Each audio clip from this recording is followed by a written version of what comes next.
I used to think evenings in our penthouse kitchen were the quietest, safest moments of my life, the kind that make you grateful to be alive. The warm lights, the soft R&B floating from our speaker, the smell of simmering stew rolling through the place like a hug. But on that night, everything I thought I knew about my marriage cracked open with one tiny glowing notification. Marcel, my husband, stood at the stove wearing the charcoal gray apron I'd bought him last Christmas. His back was turned to me, shoulders relaxed, humming a tune he always fell into when he cooked. For a long time, that sight made me feel lucky, blessed even. I sat at the Marble Island, flipping through a home design magazine, pretending to be absorbed while my mind, like always, ran through my never-ending to-do list. Bills, work, groceries, life. And that's when it happened. Marcel's phone lit up on the counter. Normally, I don't even glance his way when his phone buzzes. Married people don't need to read each other's screens. But this one caught my eye. Because it didn't buzz, it didn't ring, it didn't vibrate. It flashed. WhatsApp. Boss, I miss you. Heart. I didn't even blink. My mind went blank, like someone had unplugged the whole world around me. Marcel didn't notice. He was too focused on stirring the pot of stew, swaying side to side like life was good and calm and faithful. My throat tightened. That message wasn't from a relative or a coworker joking or a wrong number. It was from his intern. A girl he had casually mentioned once or twice. Smart kid, quick learner, fresh out of college. Never once did he mention she texted him after hours telling him he missed her with a heart emoji. I quietly reached for the phone. His passcode? Our anniversary. Cute, right? I typed it in. Calm as steel. Inside the chat, her message sat there, sweet and bold, like she thought she owned the man who'd put a ring on my finger. I didn't open the chat. I didn't scroll. I didn't waste time. I typed one single message. Come by. She's not home tonight. Send. Blue check marks appeared. And just like that, the trap was set. I took a screenshot, sent it to my own phone, then wiped the evidence on his, not a fingerprint left behind. I put the phone back exactly where it was, same angle, same distance from the cutting board. My hands barely trembled, not from fear, from the kind of quiet, burning anger that doesn't ask permission. I watched the man I married sprinkle seasoning into the pot with the same hands he held me with last night. Same hands that, apparently, had been busy comforting someone else, too. He turned toward me with a smile that had once melted me. Now it felt like poisoned honey. Taste this, babe. Tell me if it needs more time. I tasted it. It was delicious. Didn't matter. My heart didn't taste anything anymore. Dinner passed in slow motion, and Marcel, he talked. He bragged about work, told stories, laughed, filled the air with the version of himself he wanted me to keep believing existed. But all I saw was betrayal, wearing a wedding band. When he finished cleaning the kitchen, he insisted I relax on the sofa. He said he'd take care of everything. Always such a good husband. Always the gentleman. The clock hit 8 p.m. He sat across from me scrolling the news on his phone, relaxed, unbothered, clueless. And then, ding dong! The sound cut through the apartment like a gunshot. Marcel's head snapped up, a confused frown pulled across his face. Who in the world? I stood up slowly. I'll get it. My voice was calm, too calm, the kind that should make anyone run. I walked to the door with steady steps, each one louder than it needed to be, on the hardwood floor. I could feel my pulse in my wrists, my neck, my teeth. I opened the door. There she was. The intern. In a tight dress, holding a fancy little box with a cupcake inside. Her smile died so fast it was almost funny. She looked like a kid caught stealing candy. Eyes wide, mouth open, face drained of color. The cupcake shook in her hand. Behind me, I heard Marcel's footsteps. Who is? His voice cut off as he came into view. His breath hitched. His entire body froze. I didn't break eye contact with the girl. "Hi, sweetheart," I said, my voice dripping with polite venom. "Here to see my husband?" Her knees buckled. Marcel choked on his own spit. Silence swallowed the hallway. The girl finally whispered, I thought he said you weren't? I mean, he told me." I stepped aside slightly, keeping my eyes sharp enough to cut glass. "Come inside." She shook her head fast. No, I'll should go. I didn't mean." I leaned closer. "If you run now, I'll make sure your parents back home receive screenshots of everything you've ever sent him." That stopped her cold. And just like that, the mouse walked right into the lion's den. She stepped in. I closed the door behind her with a soft, heavy click. The kind of sound that means a chapter of someone's life is about to end. But little did they know, this was only the opening scene. The real storm hadn't even started yet. If anyone walked into my living room that night, they would have thought they stepped into a scene from two different movies spliced together. On one side, a luxury penthouse glowing with warm lights, soft music humming from the speakers, and two fine china teacups set neatly on the glass table. On the other side, a young woman sitting stiff on the edge of the armchair, shaking, clutching her purse like it was the last life vest on a sinking ship. Behind her, Marcel hovered like a ghost who hadn't realized he was already dead. I sat opposite them, cool and unbothered, crossing one leg over the other with the poise of someone who held every card in the deck. Because I did. "Relax," I said sweetly. "You're our guest." The intern, her, swallowed hard and nodded, though the tremble of her chin said she was 2 seconds from crying. Her mascara was already smudging at the corners. Poor thing probably didn't think cheating came with a face-to-face meeting with the wife in a penthouse she could never afford. I got up slowly. "Let me get you something to drink." She raised her hands. No, it's okay. I'm fine." "I insist." In the kitchen, I made deliberate clattering sounds, drawers opening, cupboards closing. I wanted them to feel my presence even when they couldn't see me. Then, I did exactly what I intended to do. I reached past the beautiful crystal glasses we use when we host actual important people and pulled out a flimsy, disposable plastic cup, the kind you use at a kid's birthday party. I filled it with tap water. Not filtered, straight from the sink. Then I grabbed our good teacups, white porcelain with gold rims, and filled them with hot jasmine tea. The contrast was insulting on purpose. When I walked back in, I set the drinks on the table. Fine china for me, fine china for my husband, plastic cup for the mistress. She stared at that cup like it was a slap to the face. Because it was. She knew exactly what I meant. "You can drink," I said softly, settling next to Marcel. He didn't touch his tea. He didn't touch anything.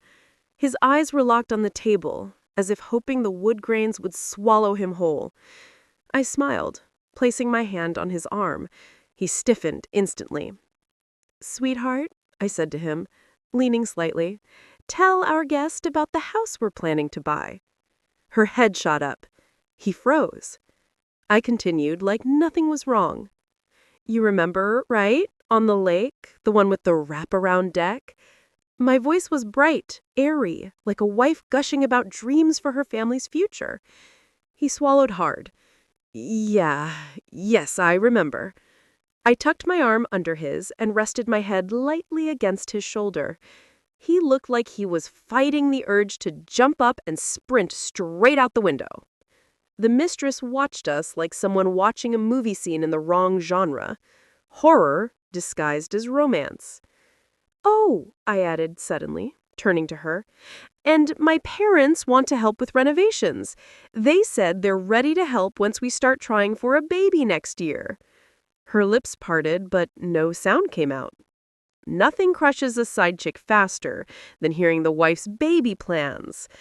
I saw the exact moment her heart cracked, right there between the gold rim of my teacup and the cheap plastic cup sweating on the table. "Do you like kids?" I asked her gently. She jumped like I'd slapped her. Yes. I mean, kids are great." "Good," I said with a smile so fake it deserved an Oscar. "Because our child will grow up in a stable home, one built on loyalty." Marcel winced. The girl looked like she wanted to shrivel into dust. I leaned forward a bit. "Tell me something," I said to her. "When you texted my husband today, what exactly did you miss?" Her eyes filled instantly. Her throat bobbed. I think I should leave." I lifted a finger. "Nah," I whispered. "We're just getting comfortable." She clutched her purse harder. "Ma'am, I didn't mean—" "Oh, you meant it," I said with a soft laugh. "Women always mean it when they text another woman's husband after sundown." Her face collapsed. Marcel finally spoke, panic slipping into his voice. "Ayana, please." "Shh." I touched his knee lightly. "Let the child talk." Her breathing turned uneven. Short little gasps like her lungs were giving up on her. "I swear I didn't mean to disrespect." I interrupted, my tone icy. "Sweetheart, the moment you stepped in my home with a cupcake for my husband, disrespect left your mouth and walked right into my living room in 6-inch heels." She flinched, tears spilling. I grabbed my teacup, sipped calmly. "By the way," I said lightly, "I tried the cupcake while you were outside." Her eyes shot to the table. The box sat there untouched. "I threw it out. Too sweet. Just like your little messages." Marcel put his face in his hands. I leaned back, observing the girl, her posture broken, her confidence scattered across my living room floor. I didn't raise my voice once. I didn't curse. I didn't threaten to fight her. No need. Sometimes the sharpest violence is delivered with perfect manners. The silence stretched, thick and suffocating. Finally, she stood on shaky legs. I think I should leave," she whispered. I nodded slowly, gracefully, as if granting permission. "Of course, you should." She grabbed her purse so fast the chair rattled. But just before she reached the door, I added softly, "One more thing." She turned, tears streaking her cheeks. I walked toward her, heels clicking. "Next time," I whispered near her ear, "don't confuse texting a married man with being special." She gasped. Marcel stared at us like he was watching his own funeral.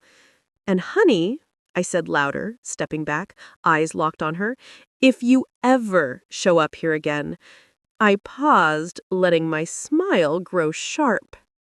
"You won't like how the story ends next time." The girl scrambled at the door like she was escaping a burning building. I closed it slowly behind her, the soft click echoing like a gunshot. I didn't smile this time. Not yet. Because now that the side chick was gone, it was time to deal with the man who invited her into our life. And that battle would be far bloodier. Because the moment I closed that door, my real war wasn't with the mistress anymore. It was with my own husband. The moment the door clicked shut, silence flooded the penthouse. Thick, heavy, almost poisonous. It felt like the walls themselves knew what had happened and were waiting to witness what came next. I didn't rush back to the living room. I stood there for a moment, one hand still resting on the doorknob, letting the weight of everything settle over my shoulders. The truth? My performance had been flawless. Cold, controlled, strategic. But now that the intruder was gone, the real wound pulsed raw beneath the surface. The kind of pain that doesn't make you scream, just makes you feel hollow. I inhaled slowly, straightened my spine, wiped my expression clean. Then I walked into the living room. Marcel hadn't moved. He sat hunched over on the couch, elbows on his knees, face buried in his hands. He looked less like a grown man and more like a child who had just watched his world burn. Good. He deserved to feel every flame. I stopped a few steps from him. My voice, when it finally came out, was flat and deadly calm. Look at me. He didn't. So I repeated it. Lower, sharper. Look at me. Slowly, like he was dragging a boulder with his bones, Marcel lifted his head. His eyes were red, his face was pale, his lips trembled like he was seconds away from collapsing. I didn't feel a drop of pity. You want to explain? I said. Or should I tell you what happened tonight from my perspective? He swallowed, throat bobbing hard. Ayana, this wasn't... Baby, please. Baby? I laughed once, cold and humorless. Don't call me that again. He flinched like I slapped him. I walked to the coffee table, picked up his phone, the device that delivered the death blow to our marriage, then, right in front of him, crack! I slammed it against the glass table. The screen exploded into shattered lines. Marcel jumped out of his seat. Why would you do that? You earned that, I said simply. He pressed his hands against his head, pacing, breathing hard. Ayana, please, you don't understand. She's young. She kept texting me. I swear I didn't plan for her to come. Oh, shut up. He froze. I never talked to him like that. Ever. But tonight wasn't a normal night. I took a stack of papers from the drawer, the ones I'd spent an entire week collecting behind his back. Bank statements, screenshots, photos. I threw them at him. They hit his chest and fell in a messy pile at his feet. Pick them up. He didn't move. Marcellus, I said softly, pick them up. With shaking hands, he crouched and gathered the pages.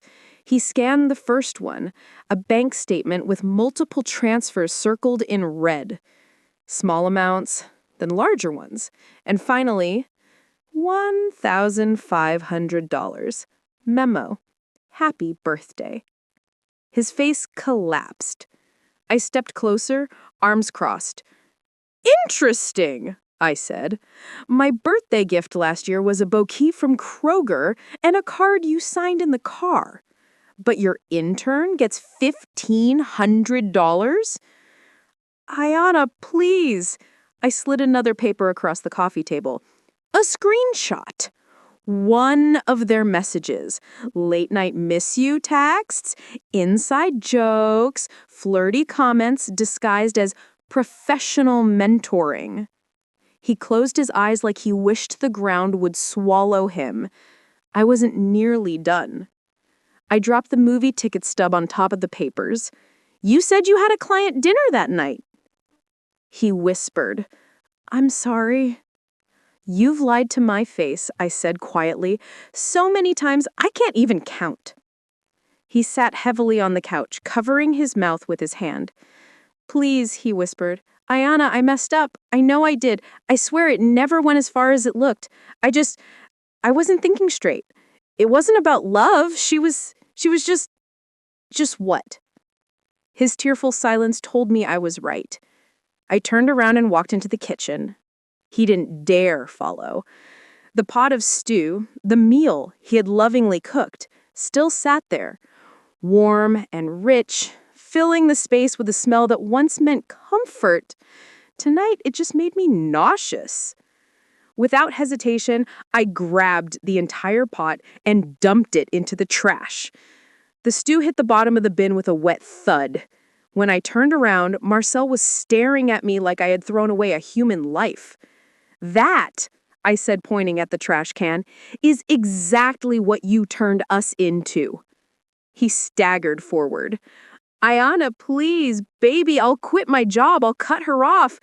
I'll I'll do anything. His voice cracked. He was crying hard now, ugly, broken sobs. I didn't move. I love you, he choked out. I never stopped loving you.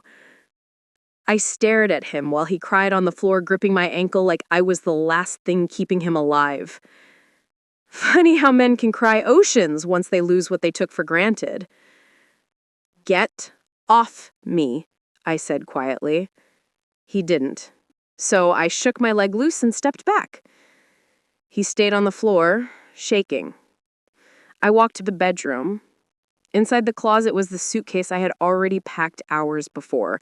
I grabbed it, added a few final things, zipped it, and dragged it out. When he saw the suitcase, Marcel's face drained. No, he whispered. No, Ayana, I don't do this. Don't leave, please. I can fix this. We can fix this. We? I repeated, eyebrows rising. There is no we anymore. He reached for my hand. I moved it out of reach. You ruined this marriage. You walked into another woman's arms. You lied, repeatedly. I stepped around him, setting the suitcase upright. And now you get to live with the consequences. He stood unsteadily, blocking the doorway like he thought his body could trap me here. Ayana, please, don't leave me like this. I'll never survive without you. I looked straight into his swollen, panicked eyes. That, I said, is not my problem anymore. He broke. Completely. Ayana, baby, please just talk to me. Please don't go. His voice echoed down the hallway as I opened the front door. But I didn't look back.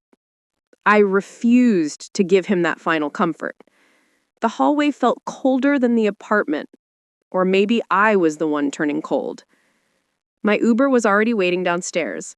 And as I stepped into the elevator, suitcase at my side, I whispered the first truth I'd spoken out loud that night. I deserve better than this. The elevator doors shut. A chapter closed with them. But leaving him wasn't the end. Because when I arrived at my best friend's apartment that night, the real plan began, and it was darker than anything he ever imagined. By the time the Uber pulled into Midtown, the city lights blurred together like streaks on a wet canvas. I sat in the back seat with my suitcase beside me, fingers curled tightly in my lap. Not crying, not shaking, just hollow. Pain has a strange way of turning into numbness when you stayed strong for too long. When the car stopped in front of my best friend Lysandra's building, she was already waiting in the lobby, arms crossed, hair tied in a sharp bun, dressed like she was prepared for war.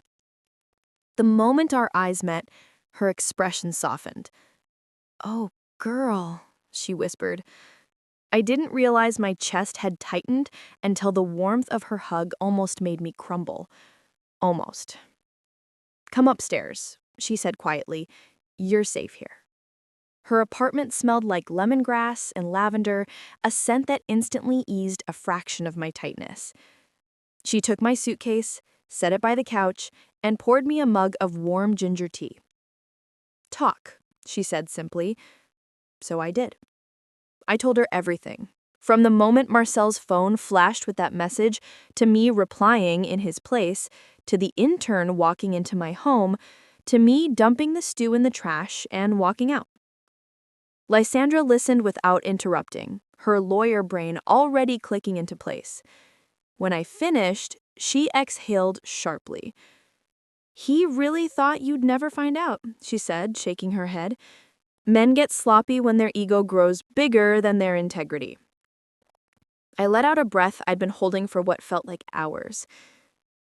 "I'm done," I said. "I won't let him drag me through this." "You shouldn't," she replied firmly, "and you won't." She leaned forward, lowering her voice. We're going to make sure his consequences match his actions. I frowned slightly. Meaning, she smirked, sharp, calculated, dangerous. He didn't just cheat, Ayana. He crossed legal and professional boundaries too. He used company resources, lied about work hours, misused funds, and built a personal relationship with someone under him. I blinked. You're saying... She cut in. I'm saying we hit him where it hurts most. Not his feelings, his career. I stared at her, stunned. Are you suggesting I... She didn't break eye contact. You have proof. Bank transfers, screenshots, lies. He abused his position. That's grounds for termination in every corporate code of ethics. I looked down at my tea, the steam swirling upward like the fog in my head. And her? I asked quietly. Lysandra shrugged. She chose to play with fire. If she ends up burned, that's on her. I didn't respond. Lysandra reached for the stack of documents on her dining table, the ones I had collected in secret. She said, "We're organizing every last detail. Dates, times, receipts, messages, context."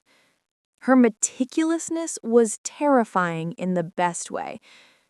She added, "This isn't revenge. This is accountability. He put his job at risk the minute he decided to cheat. You're not ruining his life. He already did that." I nodded slowly, letting her words sink in. We spent hours sorting through everything. Every transfer, every text, every lie. By midnight, the evidence formed a timeline so clear it could have been presented in a courtroom. Lysandra drafted the email for me. Clean, professional, airtight. No insults, no emotion, just the facts. It read more like an internal HR report than a personal complaint. She addressed it to the CEO, the HR director, and the head of compliance. Not the entire company, just the people who had the power to take real action. Her precision was chilling. He had gambled our marriage against attention from a girl who didn't even know what real love costs. Those thoughts didn't hurt as much as they used to. Now, they just felt like facts I needed to accept. At some point, exhaustion finally pulled me under. But in the morning, everything would begin. When I woke up, sunlight was spilling through the blinds, warming my face. I stretched, sat up, and checked my phone. 10 missed calls, 14 messages. All from Marcel. I didn't open a single one. Lysandra walked in holding 2 cups of coffee. "Morning," she said. "Ready?" "No," I admitted. "But I'm doing it anyway." She smiled. "That's my girl." We sat at the dining table again, laptop open, cursor hovering over the draft email. I reread everything. The subject line, formal report on misconduct and breach of ethics. The attachments, a single PDF containing all the evidence. I inhaled deeply. Lysandra placed her hand over mine. "One click," she whispered. "Then you're free." My finger drifted toward the trackpad, then pressed firmly on the left button. Send. The notification popped up instantly. "Your message has been sent." For a moment, my chest felt tight, so tight I thought I might break. Then the air rushed out of me and something heavier than grief lifted from my shoulders. It was done. The arrow was released, and there was no taking it back. Later that morning, Lysandra's phone buzzed. "Oh," she said, checking. "My coworker just texted." She read the message, then looked at me. "It's happening. Your email just hit the company system." A strange mixture of dread and satisfaction rippled through me. "What are they saying?" I asked quietly. She read aloud. "They've pulled him into a closed-door meeting with HR and compliance. People are whispering. It's spreading fast." I swallowed. Lysandra met my gaze. She said, "Brace yourself, because once they're done with him, his entire professional life will look completely different." I knew. A man who cheats, that's predictable. But a man who cheats with an intern, uses company money, lies about expenses, breaks ethical codes, corporate America doesn't forgive that. Not even once. I looked out the window, watching morning traffic flow below. And for the first time since everything collapsed, a tiny spark of peace flickered inside me. Not joy, not triumph, just peace.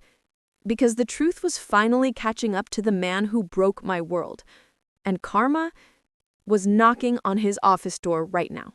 If someone could have stood inside Marcel's office that morning, they would have witnessed a downfall so fast and brutal it would have made even the coldest person wince.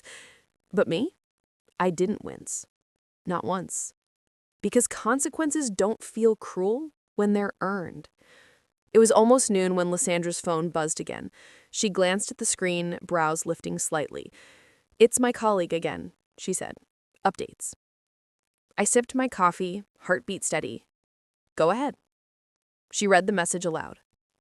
"He just got escorted out of the building." I blinked once.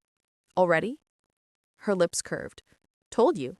Corporate wolves move quickly once they smell blood." I leaned back in my chair, letting the words sink in. Marcel had worked at that company for 10 years, built projects, trained teams, polished his image, and all it took was one truth-filled email for the facade to crumble. I wasn't surprised. Men think cheating is private, but it never stays private once their lies leak into their professional world. "What exactly happened?" I asked. Lysandra scrolled, reading further. "According to my friend," she said, "he tried to act normal when he walked in, but everyone in the department could tell something was off." I could picture it. Marcel walking through the office, trying to smile, trying to appear composed. Meanwhile, guilt dripped off him like sweat. She continued. 10 minutes later, he got an email from HR requesting he step into a conference room for a confidential meeting. Compliance was already waiting. I exhaled slowly. "What did they say?" She scanned the text. They confronted him with the receipts first, then the WhatsApp screenshots, then the corporate credit card charges that didn't match the receipts he filed. My stomach twisted, not with regret, but with the realization that Marcel had been digging his own grave long before I picked up his phone. "And then?" I asked. "They printed your entire PDF, highlighted key evidence, asked him if he had anything to say before they filed the official report. And he tried to deny it," she said with a shrug. "But when they showed him the bank transfers, he fell apart." I didn't smile, but I didn't feel sorry either. "He really thought he was untouchable," Lysandra added. "But you don't get to play boss and boyfriend at work, not in this era." I nodded slowly. "And the girl?" I asked. Lysandra tilted her head, scanning another message. "Oh, she's next." In another part of the city, the intern, the one who had walked into my home with a cupcake and a lie, was probably having the worst morning of her life. Because corporate HR does not play when it comes to power imbalance and inappropriate relationships, especially between a supervisor and an intern. She was summoned into a separate meeting room, and unlike Marcel, she didn't have 10 years of seniority to shield her. She only had her tears. According to the message, she cried the moment she walked in, not because she was innocent, but because she knew the mask had already fallen. The HR director told her they had evidence, not suspicions, not rumors, evidence. Her face crumpled, and she begged for a second chance, said she was young, made a mistake, didn't mean any harm, didn't realize the seriousness. But the thing about mistakes is intent doesn't always matter. Impact does. She violated the code of conduct. She created a toxic environment. She crossed lines she pretended not to see. Her internship contract was terminated on the spot. No notice, no reference, no leniency. She left the building with a cardboard box. Lysandra read the final line of the text. and nobody helped her pack. I looked out the window, watching cars pass like blurred shards of glass.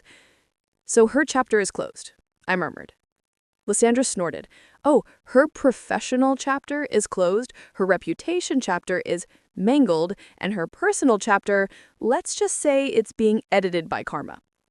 Do I feel guilty? I asked quietly. Lysandra didn't hesitate. You shouldn't. But consequences weren't done with Marcel either. When you lose your income, everything else starts to collapse like dominoes. By the end of the week, his corporate card had been deactivated, his access badge revoked, and his name removed from the internal directory, and his company car repossessed. He tried calling me 23 times. I didn't answer. On day 3, he left a voicemail. Ayanna, please, I need you. I'm losing everything. I deleted it. On day 4, a longer message came. I don't have money to cover next month's mortgage. They're freezing my accounts. Please talk to me. I can't breathe. I blocked his number for the night just to sleep. On day 5, his mother called me, crying and yelling, blaming me, accusing me of destroying her son. I blocked her too, because I was done being the quiet wife who absorbed everyone else's emotions while ignoring her own. By the following Monday, the official termination letter hit Marcel's inbox. The reason? Gross misconduct, breach of ethics, inappropriate conduct with a subordinate, falsifying expense reports, and reputational risk to the company. That was corporate language for, you will never work in this industry again. His reputation plummeted so quickly that even smaller companies wouldn't risk hiring him. Cheating on your wife is private. Cheating in your workplace, that becomes everyone's business. I didn't want to gloat, but I'd be lying if I said I didn't feel some relief. It wasn't vengeance, it was justice. Pure, clean, overdue justice. 2 weeks later, I got an unexpected message from a mutual acquaintance. It read, I saw Marcel today. He looks destroyed. Part of me felt a sting of nostalgia. Not love, just the memory of who I once believed he was. A steady partner, a loyal husband, my home. But that version of him never existed. Not really. The real Marcel was the one who lied easily, who risked everything, who threw away a 6-year marriage for a girl who didn't even know how to lie properly. And what happened next? That was on him. That night, Lysandra and I were sitting on her balcony again, sipping wine, the city humming beneath us. You know, she said, swirling her glass, a lot of women deal with men like Marcel and do nothing. They just suffer silently. But you didn't let him trample your worth. I breathed deep, the crisp night air filling my lungs. It still hurts, I admitted, but it feels cleaner now. That's because you stopped letting his disrespect contaminate your future. She was right. Walking away wasn't weakness. It was self-respect in motion. I leaned my head back, staring at the night sky. Marcel had lost his job. The girl had lost her internship. Their reputations were in ruins. And I was finally starting to feel like myself again. A woman with options, with clarity, with a future. A future that didn't require anyone to beg me to choose me.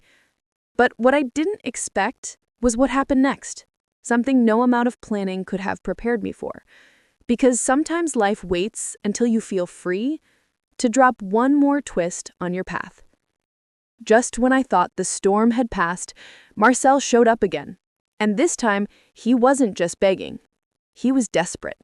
The night Marcel showed up, the sky was split open with thunder, the kind of storm that rattles the windows and makes the city hold its breath. I was sitting on Lysandra's couch, wrapped in a blanket, half watching a reality show and half ignoring the world. My phone was on silent, my mood was steady, and for the first time in a long time, I felt at peace. Then came the knock. Not a polite tap, not a neighbor asking for sugar. A frantic, desperate, rhythmic pounding that sent a cold shiver crawling up my spine. Lysandra looked up from her laptop. "You expecting someone?" "No," I said immediately. The pounding grew louder. I stood slowly, every muscle tightening. "Ayana! Ayana, please open the door." My blood froze. Marcel. Of course it was him. He always chose the most dramatic possible moment to collapse. Lysandra marched toward the door like a guard dog ready to bite. "Oh, absolutely not," she muttered. "He can go cry in the stairwell." But I stopped her with a hand on her shoulder. "I'll handle it." She looked carefully at me. "You sure?" I nodded. I wasn't scared. Not anymore. I walked to the door and unlocked it slowly. The door swung open, and there he stood. Soaked from the rain, face pale, eyes red and wild like he hadn't slept in days, clothes wrinkled, hair messy, posture slumped. He didn't look like the confident supervisor his employees admired. He looked like a man whose world had fallen through his fingers like sand. "Ayana," he whispered, voice shaking. "Please, please let me in." I didn't move, didn't step back, didn't say a word. He swallowed hard and tried again. I didn't know where else to go." My voice came out measured, calm, controlled. "You shouldn't be here." He winced. I know I shouldn't, but I had to see you." Behind me, Lysandra crossed her arms tightly, ready to drag him out by the ear if necessary. But I stopped her with a hand on her shoulder. "I'll handle it." She looked carefully at me. "You sure?" I nodded. I wasn't scared. Not anymore. I walked to the door and unlocked it slowly. The door swung open, and there he stood. Soaked from the rain, face pale, eyes red and wild like he hadn't slept in days, clothes wrinkled, hair messy, posture slumped. He didn't look like the confident supervisor his employees admired. He looked like a man whose world had fallen through his fingers like sand. "Ayana," he whispered, voice shaking. "Please, please let me in." I stepped outside the apartment and closed the door behind me, leaving Lysandra inside. "Talk," I said. He ran a trembling hand over his face. They fired me. You know that already, I'm sure. They told me I'm blacklisted from the industry. Ayana, I have nothing left." "That's on you," I said simply. He flinched. I know I shouldn't, but I can't sleep. I can't eat. I can't think. Everything reminds me of you. I need my wife back. Please." I raised an eyebrow. "Your wife?" I repeated. "You should have thought about that before entertaining a teenage fantasy in your office." His jaw clenched as he fought tears. "She meant nothing." "She cost you everything." He sagged forward, voice breaking. "I miss you." "I don't miss the person you became." He stepped closer, but I held out my hand, stopping him. "Don't," I said sharply. His breath hitched. "I'm not trying to hurt you. I'm trying to fix things." I laughed once, a short, cold exhale. "Fix?" I repeated. "Marcel, you didn't break a plate. You broke our entire marriage. He swallowed hard. I know. I know I shouldn't, but maybe we can talk. Maybe we can work through it. Counseling, therapy, whatever you want. Just please, don't leave me out in the rain like this. You walked into the rain alone. I just stopped holding the umbrella. He covered his face with both hands as a sob escaped his throat. Ayanna, please. I'm begging you. For years, Marcel never raised his voice at me. Never fought for anything. Never seemed desperate. Tonight, he looked like a man clinging to the edge of a cliff. But sympathy is not the same as forgiveness. My voice softened, not out of love, but truth.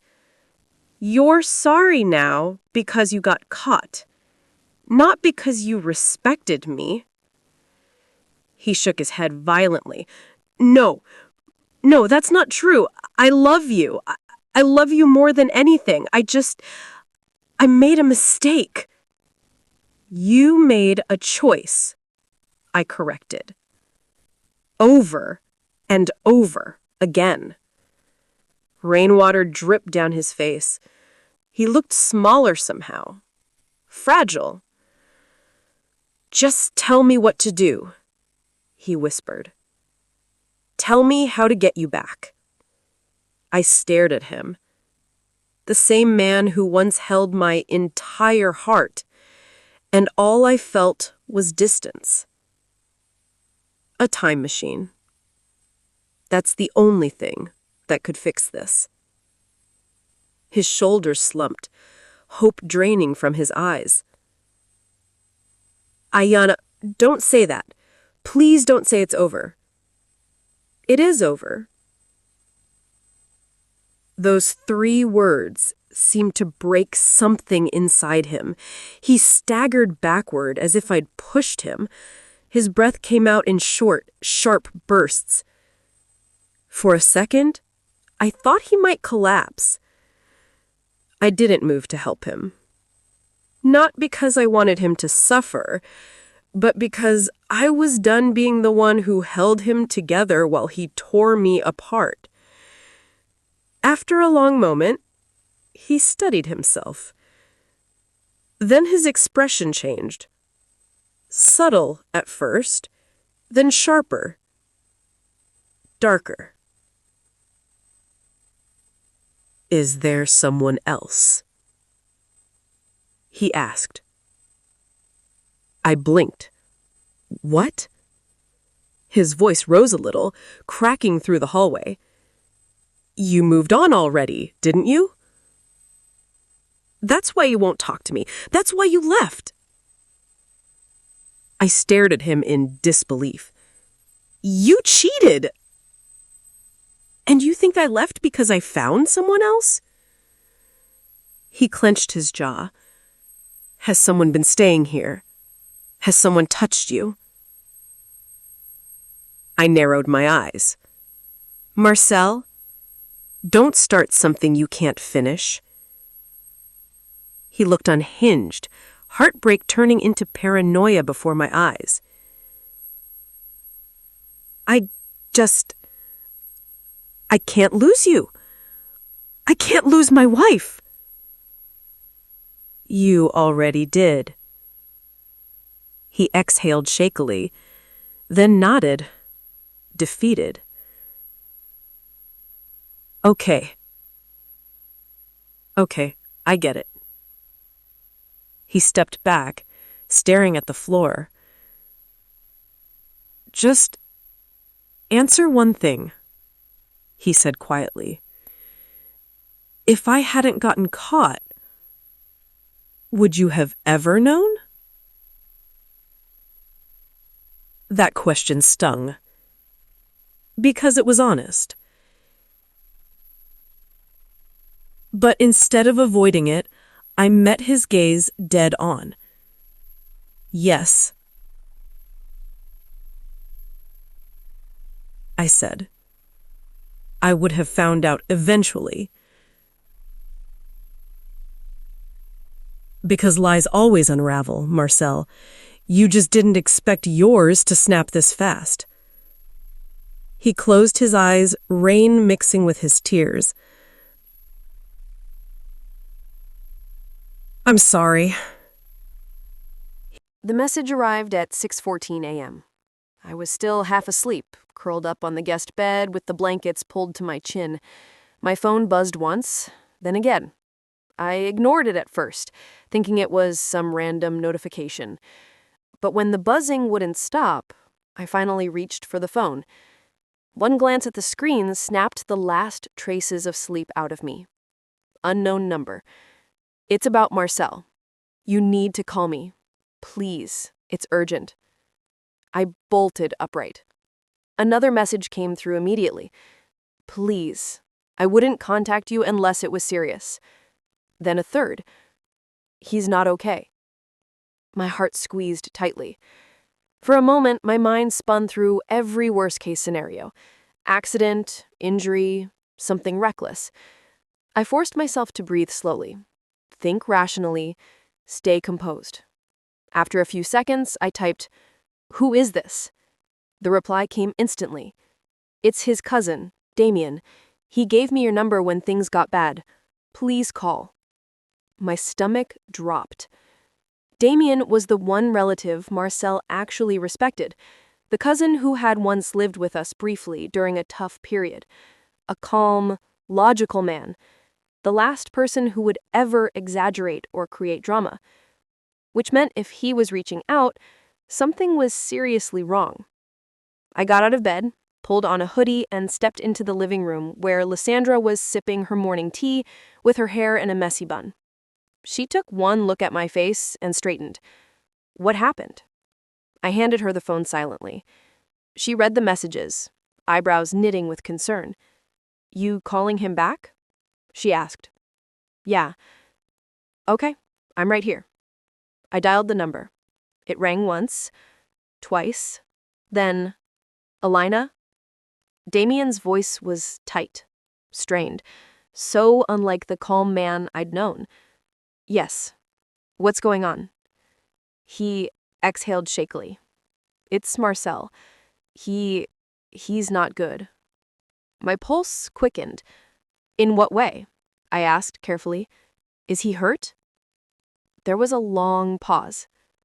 Then, he's not physically hurt, but mentally, he's spiraling badly. I closed my eyes for a second, steadying myself. What happened? He showed up at my apartment around 4 a.m., crying, shaking, saying he ruined everything. He hasn't eaten in days. He hasn't slept. He looks like he's falling apart. Guilt flickered. Brief, sharp. But I pushed it away. I didn't cause his choices. I simply stopped covering for them. Damien continued. He said you won't talk to him, that he's lost his job, his accounts are frozen. He's behind on bills. He doesn't know what to do. He did all of that to himself, I said softly. I know. He knows too. He's not making excuses. He's just drowning. I paced slowly, fingers pressed to my forehead. When I left, I told him it was over. I told him I couldn't come back. I'm not asking you to come back, Damien said firmly. Nobody is asking you to fix anything. But he's in a bad place right now. I'm worried he might do something stupid. The room felt colder instantly. What do you mean? I asked. He hesitated long enough to terrify me. He was talking like someone who doesn't see a future, like someone who thinks he has nothing left. I stopped pacing.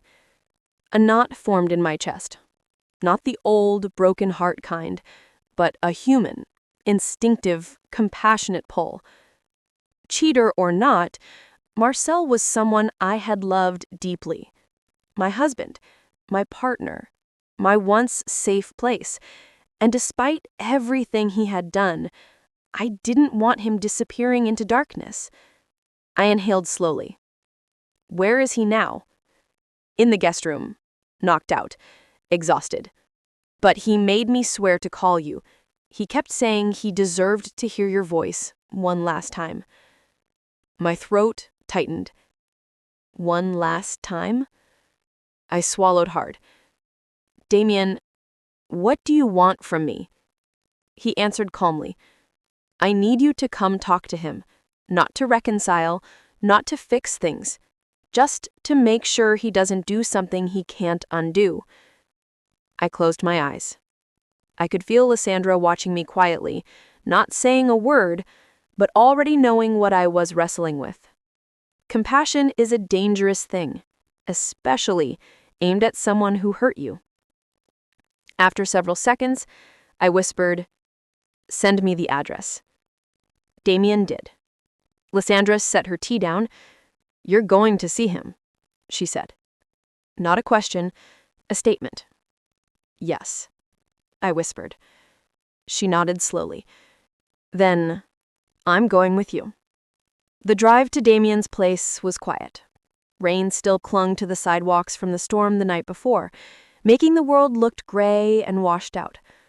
When we arrived, Damien was standing outside in sweatpants and a hoodie, pacing nervously. He rushed over the moment he saw us.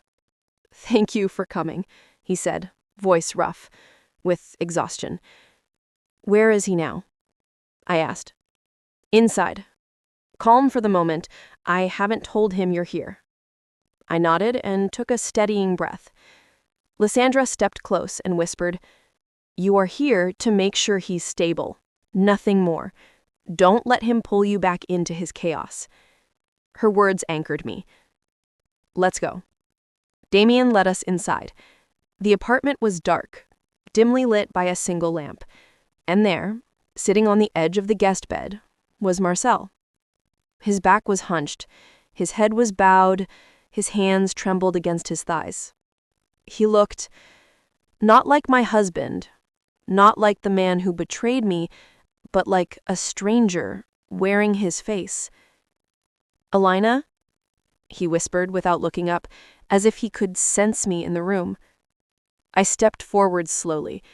He lifted his head, and when his eyes met mine, something inside him shattered all over again.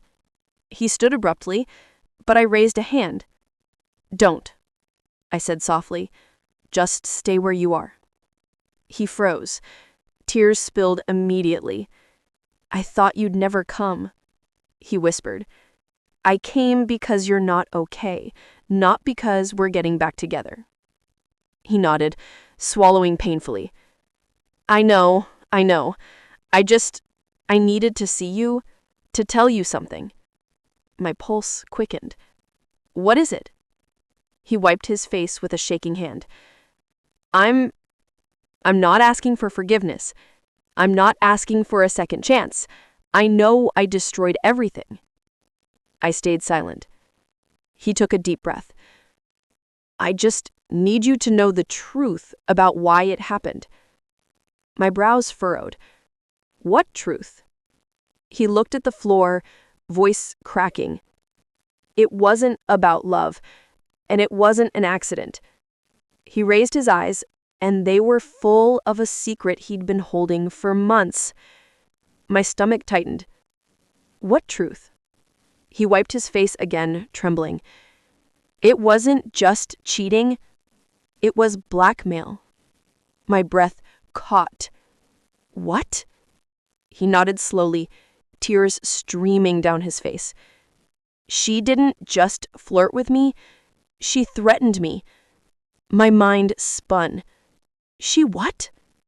"She said if I didn't give her what she wanted, she would ruin us both. And she had proof, real proof, of something I never told you." I stared at him, heart thudding in my chest. "Proof of what?" He exhaled a shaky, broken breath. "Alina, the intern wasn't the beginning of the disaster." He met my eyes. "She was the cover-up." And before I could ask what that meant, Marcel finally revealed the secret he'd been holding, one that changed everything I thought I knew. For a long moment, the room felt like it had stopped breathing.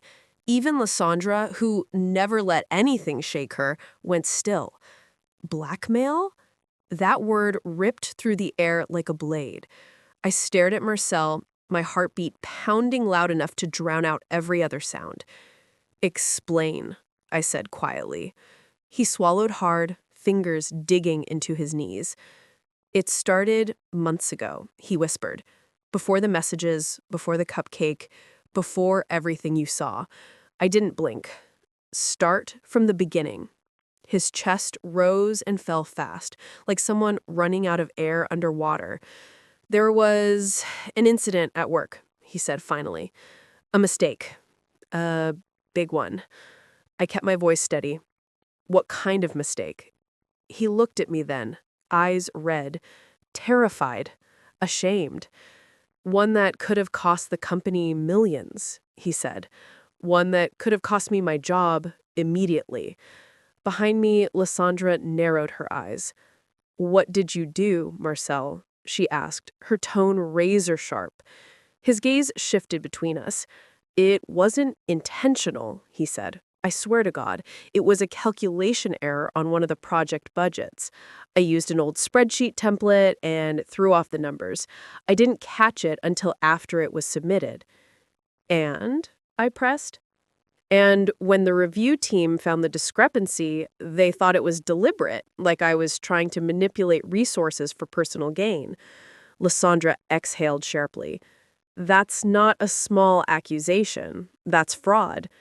"I know," he said, voice cracking. "And the intern, she saw the corrected files before I could explain to management. She walked in when I was fixing the numbers." A chill rippled through me.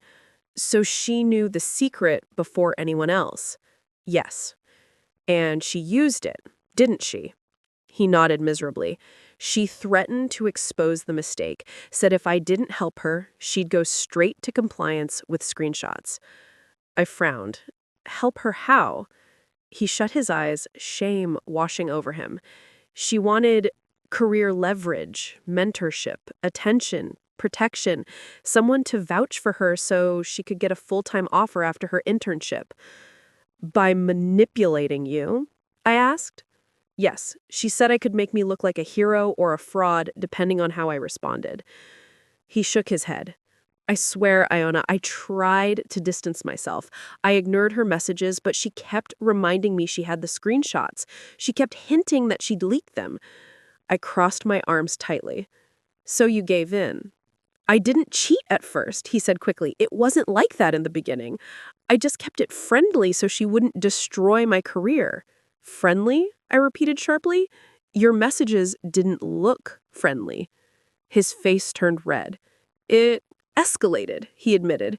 "She started getting more demanding. She wanted attention, personal compliments, coffee, favors, and if I ever hesitated, she'd bring up the files." I let out a slow, sharp breath. "So you let yourself be manipulated instead of telling the truth," I said flatly. His voice cracked on the reply. I was terrified. I thought I could manage it quietly, but she kept pushing my boundaries further and I was too cowardly to shut it down. He covered his face with both hands. "She told me if I didn't show her affection, she'd expose everything. I swear, Ayana, I never wanted her, but she made it seem like the only way to protect my job." Lysandra's voice sliced through the tense air. "So you let her control you and destroy your marriage instead." He winced. "I thought I could handle it. I thought I could keep it from going too far. But she kept tightening the rope, and eventually I—" He shook his head helplessly. "I broke. Completely." I didn't speak. Not because I believed him, not because I didn't, but because even the truth felt like another betrayal. "So the messages, the flirting, all of that was her controlling you?" "Yes, she wanted proof I liked her, proof I'd be loyal to her. She said if she had insurance, she wouldn't need to use the spreadsheet files." "And the cupcake?" I pressed. That wasn't my idea, he said quickly. She said she'd swing by the house because she had good news, that she'd consider deleting the screenshots if I spent time with her after work. My jaw tightened. And you didn't tell me any of this because... He broke. Completely. Because I was ashamed. Because I was terrified you'd think I really wanted her. Because I didn't want to look weak in front of you. Because I made the first mistake that let her in. His voice dropped to a hoarse whisper. I didn't cheat at first, but I did lie. And the first lie made the rest easier. I closed my eyes, feeling the weight of that truth settle in my bones. Lysandra stepped forward, arms crossed. This blackmail, do you have proof? He shook his head weakly. She made sure everything she said verbally wasn't recorded. She texted vaguely, nothing threatening in writing, just hints. It was all face to face. Of course, she wasn't stupid. She played him like a violin. But the girl is fired now, I said. What does she want from you now? Why is she still relevant? He hesitated, and that hesitation twisted something inside me. Marcel, I said slowly, what else aren't you telling me? He inhaled a shaky breath. There's more, he said, whispering. My heart dropped. What more? He swallowed hard. She didn't just keep the screenshots. A beat, a breath, a tremor. She sent copies to someone else. I stiffened. Who? He lifted his eyes, and the fear inside them chilled me completely. He sent them to her older brother, and he's not someone you want involved. Lysandra's eyes narrowed. What do you mean? Marcel's voice dropped to a trembling whisper. He's dangerous. He's been in trouble before. He once confronted a manager at her previous job, and now he blames me for her being fired. My pulse slammed against my ribs. What is he planning? I asked. Marcel's lip quivered. He said he's coming after me. My stomach twisted violently. And, Ayana, he knows your name. The room turned ice cold. He knows where we lived. The air thickened. And after she got fired, he texted me. Marcel reached into his pocket with shaking hands and pulled out his cracked phone. He turned it toward me. A single message was displayed on the screen, a message that made my blood run cold. You destroyed my sister's future. I'm coming for yours. And just like that, my divorce drama turned into something far more dangerous, because now we weren't just dealing with heartbreak, we were dealing with a threat. For a long moment, no one moved. Not me, not Lysandra, not even Marcel. The room was so quiet, you could hear the soft hum of the refrigerator in the kitchen. But inside my chest, my heartbeat pounded like a warning drum, a threat.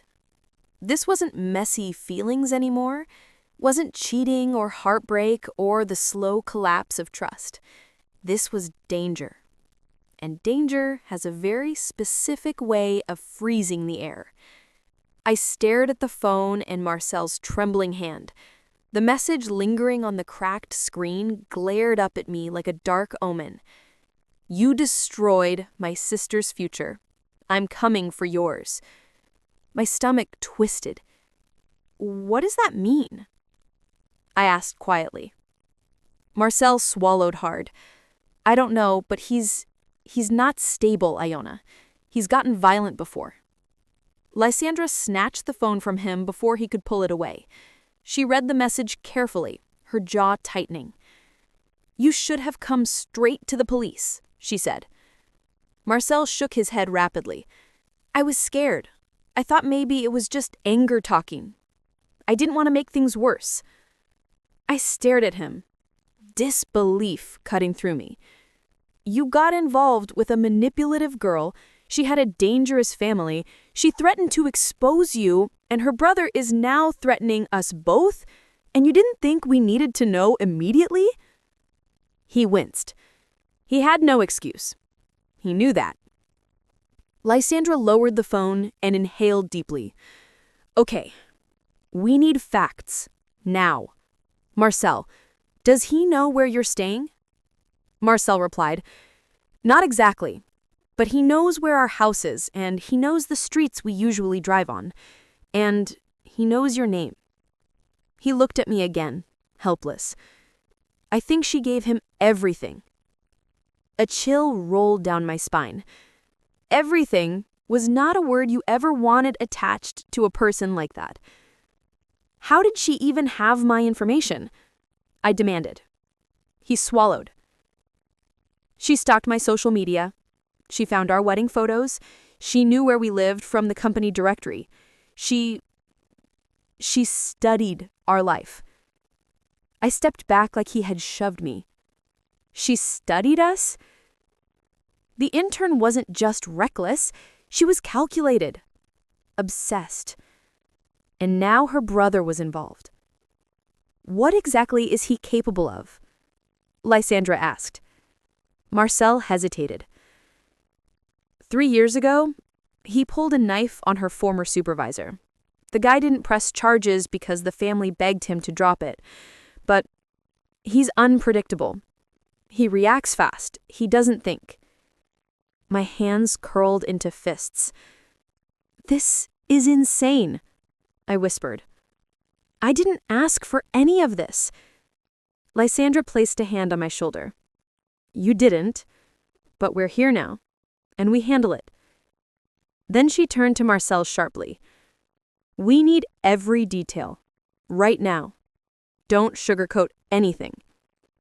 Marcel nodded shakily and sank back onto the edge of the bed.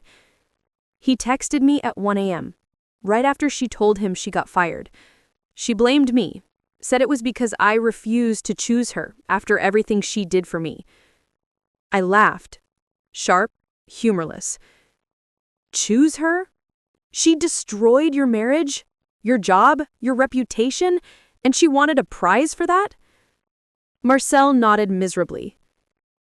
She said she was going to tell him I used her. I tried to stop her, but she said it was her turn to control the story. Lysandra muttered under her breath. Unhinged little villain. Marcel continued. After she told him her version, he kept calling me. I didn't pick up. Then he sent that message. And you, Lysandra snapped, thought the safest thing to do was sleep it off? Marcel rubbed his temples. I didn't know what else to do. I didn't want to drag Ayana into it anymore.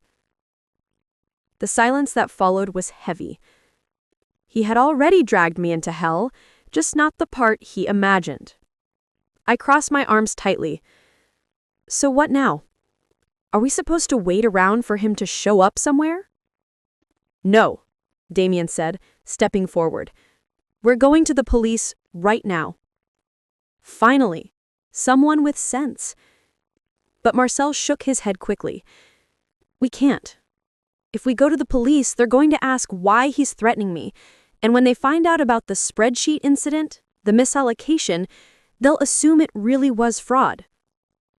Lysandra rolled her eyes so hard it was almost audible. So your job is already gone, your reputation already blown, your marriage already dead, and you're still protecting yourself instead of protecting the people you hurt? He didn't argue. He just looked broken. But Lysandra wasn't finished. Listen, she said, voice sharp. A threat is a threat. And this one is specific, targeted, and personal. I don't care if you lose another job. This is about safety. I exhaled a shaky breath. Does he know where you are now? I asked Marcel. No, he said. I turned off my location, and I haven't been home. Does he know where I am? I pressed. Marcel hesitated. My blood ran cold. Marcel, I said slowly, does he know where I am? He shook his head quickly. No, I don't think so. She only knew the house, not Lysandra's place, not Damien's. Not yet, Lysandra muttered. If she gave him everything else, she could find more. My pulse quickened. She was right. The intern had proven she was capable of digging for information. If she wanted to retaliate, she wouldn't hesitate. I took a slow breath. We need to be careful. Really careful. Lysandra nodded. We're creating distance. No one leaves alone. No one goes anywhere unannounced. Marcel, you're staying here for now. Ayana, you stay with me. Damien, make sure no one follows you. Damien nodded without hesitation. And tomorrow morning, we're filing a police report. You can keep your reputation. I care about lives. Marcel looked helpless. Ayana, I never wanted this to touch you. I stared at him. You didn't protect me when it mattered, so you don't get to protect me now. He dropped his gaze. I could feel the atmosphere shift. Fear settling into us all like a second skin. Because this wasn't just a messy breakup anymore. Not just cheating, not just heartbreak. Now there was a threat. A real one. From someone reckless, violent, and unpredictable. Someone who believed I had ruined her sister's career. Someone who wanted revenge. I walked toward the doorway, needing air, needing space, needing anything but the suffocating tension of that room. But before I stepped out, I froze. A thought hit me so hard it made my blood run cold. I turned back, voice low. Marcel. He looked up instantly. Yes. I swallowed hard. If her brother blames you for ruining her career, why would he come after me? Marcel's face drained, and the answer came out in a whisper. Because she told him, you're the one who sent the report. My breath caught. Lysandra froze. Damien swore under his breath. And as the truth settled into the room, heavy and undeniable, my heart thudded in my chest like a warning. Because now, he wasn't just coming for Marcel. He was coming for me. And the next message I received proved he was already closer than any of us realized. I didn't sleep that night, not even for a second. Lysandra stayed awake too, pacing the living room like a lawyer preparing for a murder trial. Her phone buzzed nonstop, colleagues sending her updates, bits of legal advice, screenshots of corporate bulletins. But none of it mattered, because the only thing I could think about was the message from Marcel's phone, the threat, the danger, the stranger who now had my name in his hands like a weapon he was eager to swing. By 3 a.m., the storm had stopped, but inside me, a new one had begun, quieter, sharper, made of cold fear rather than thunder. Every creak in the building made me flinch. Every shadow on the wall felt like it belonged to someone watching. Around 4 a.m., I finally stood up. I need air, I whispered. Lysandra looked sharply at me. No, you don't go outside alone. I'm not leaving the building, I said, just going to the hallway. She hesitated, then nodded. I stepped out into the corridor. The soft hum of the fluorescent lights filled the silence. The air smelled faintly like someone had microwaved popcorn an hour earlier. Normal. Domestic. Safe. But none of it felt safe anymore. I leaned against the wall, closing my eyes. How did my life go from stable and predictable to this chaotic mess where an angry stranger wanted revenge? I had left a cheating husband, yes. I had exposed lies, yes. But I hadn't signed up for danger. I hadn't signed up for fear. What the hell am I supposed to do now? I whispered under my breath. A soft ding echoed down the hallway. I opened my eyes. The elevator. My pulse quickened. It was nearly silent at this hour, except delivery drivers or drunk neighbors stumbling home. But this ding sounded different, sharp, intentional.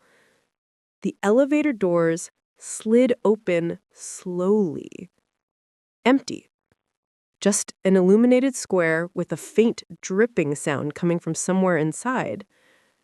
I forced a steady breath into my lungs. "You're being paranoid," I muttered to myself. "It's nothing." Still, I stepped back into Lysandra's apartment and locked the door behind me. When I returned to the living room, she was standing by the window with her arms crossed. "You okay?" she asked softly. "Just nerves?" She nodded. "We'll go to the police first thing in the morning," she said. "We'll file the report, show the messages, and start a paper trail. You'll be protected." I wanted to believe her. I really did. But fear doesn't listen to logic. Fear listens to threats. Fear listens to the silence between footsteps. Fear listens to elevator dings in the middle of the night. At 7:23 a.m., my phone buzzed again. A message. At first, I thought it might be Damien checking in, or maybe my mother wondering why I hadn't called her back. But when I looked at the screen, my breath stopped. The number was unknown, and the message was short. Terrifyingly short. "Nice apartment view." For a moment, everything inside me turned ice. My fingers went numb, my vision blurred around the edges. No, no, no, no. Not possible. Not here. Not now. Not this place. Hand shaking, I lifted the phone so Lysandra could see it. Her eyes widened, her jaw clenched. Her entire posture changed from supportive friend to someone ready to go to war. "When did this come in?" she demanded. "Just now." "Where was your phone?" "Here, on the table." She grabbed the phone from my hand, scanned the message again, then rushed to the window. Her apartment was on the 8th floor, high enough that nobody could see in unless they were in a building across the street, or on the roof, or using, oh God, telescopic lenses. My stomach twisted painfully. "Pull the curtains," she ordered. I did. My hands were trembling so badly I could barely grip the fabric. Lysandra turned back to me, her voice low and sharp. "He's here." The room spun. "He found me?" I whispered. "Yes. Somehow he found this building." "How? How did he know where I was?" She didn't answer. Not because she didn't know, but because the truth was obvious. The same way his sister found our wedding photos, our address, our life, he had found this place. Information is easy to gather if you're determined enough, if you're vengeful enough, if you don't care about boundaries or consequences. Lysandra's phone rang suddenly. It was Damien. She put him on speaker. "Are you with Ayanna?" he asked immediately. "Yes," she said. His voice was frantic. "He's looking for her. He just left the house. He's furious. Ayanna, do not open the door for anyone." I swallowed hard. "He knows," I whispered. Damien cursed under his breath. "I tried to talk him down, but he wouldn't listen. He's convinced Ayanna ruined his sister's life. He said he's going to finish what she started." My blood ran cold. Lysandra grabbed her keys and phone. "We're going to the police right now." "But what if he—" I started. She cut me off. "We go now, before he gets here." We practically ran to the elevator, but when the doors opened, I froze. Because inside, smeared on the floor, was something dark, liquid, thick. A small puddle. Red. Fresh. Still warm. My heart slammed against my ribs. Blood. Fresh. Still warm. Lysandra pulled me back instantly. Stairs. We're taking the stairs. We rushed down the hallway towards the fire exit. But just before she pushed the door open, I heard something. A sound that made the hair on my arm stand straight. Footsteps. Slow. Deliberate. Too heavy to be a neighbor. Coming up the stairwell. Back inside, Lysandra hissed. We darted back into her apartment and locked the door. My heartbeat was a frantic drum in my ears. This is insane. This can't be real. But it was real. It was happening.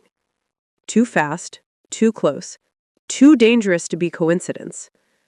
Lysandra's phone rang suddenly. It was Damien. She put him on speaker. "Are you with Ayanna?" he asked immediately. "Yes," she said. His voice was frantic. "He's looking for her. Ayanna, do not open the door for anyone." I swallowed hard. "He knows." I found what was in the hall.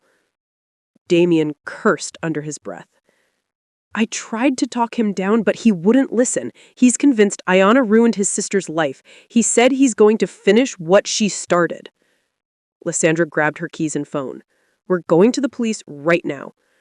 "But what if he comes up the stairs?" "We go now, before he gets here." We practically ran to the elevator, but when the doors opened, I froze. Because inside, smeared on the floor, was something dark, liquid, thick, a small puddle, red, fresh, still warm. Blood, fresh, still warm. Lysandra pulled me back instantly. Stairs. We're taking the stairs. We rushed down the hallway towards the fire exit, but just before she pushed the door open, I heard something. A sound that made the hair on my arm stand straight. Footsteps. Slow, deliberate, too heavy to be a neighbor. Coming up the stairwell. Back inside, Lysandra hissed. We darted back into her apartment and locked the door. My heartbeat was a frantic drum in my ears. This is insane. This can't be real. But it was real. It was happening. Too fast, too close, too dangerous to be coincidence. Lysandra's phone rang suddenly. It was Damien. She put him on speaker. "Are you with Ayanna?" he asked immediately. "Yes," she said. His voice was frantic. "He's looking for her. He just left the house. He's furious. Ayanna, do not open the door. Ayanna, do not open the door for anyone." I swallowed hard. I found what was in the hall. Damien cursed under his breath.